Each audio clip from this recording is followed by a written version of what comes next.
உங்கள் உண்மையான உறவுகள் யார் என்று தெரிந்து கொள்ளுங்கள். தந்தை ஒருவர் ஒரு பெரிய ஆட்டை வெட்டி கறி சமைத்துவிட்டு தன் மகளிடம் சொன்னார். மகளே, நம்முடன் சாப்பிட என் நண்பர்களையும் அண்டை வீட்டாரையும் அழைக்கலாம்.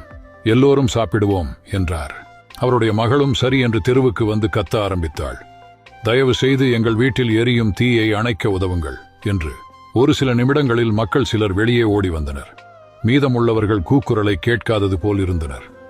வந்தவர்களுக்கு நன்றியை கூறி கறி விருந்து பரிமாறப்பட்டது. அனைவரும் நன்றாக சாப்பிட்டனர். அவர்கள் சென்ற பிறகு தன் மகளை பார்த்து கேட்டார்.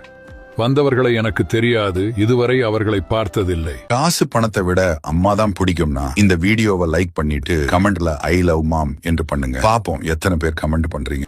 என்னுடைய நண்பர்கள் உறவினர்கள் எங்கே என்றார். மகள் சொன்னாள், தங்கள் வீடுகளில் இருந்து வெளியே வந்தவர்கள். நம் வீட்டில் எரிவதாக நினைத்த தீயை அணைப்பதற்கே அன்றி விருந்து உண்ண அல்ல. இவர்களே நம்முடைய தாராள மனப்பான்மைக்கும் விருந்தோம்பலுக்கும் தகுதியானவர்கள். நீங்கள் வாழ்க்கையில் துன்பப்படுகிறீர்கள் என்று தெரிந்தும் உங்களுக்கு உதவாதவர்கள்.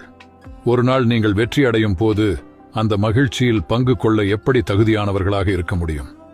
பிரதிபலன் பாராமல் உதவுபவர்களே உண்மையான உறவு.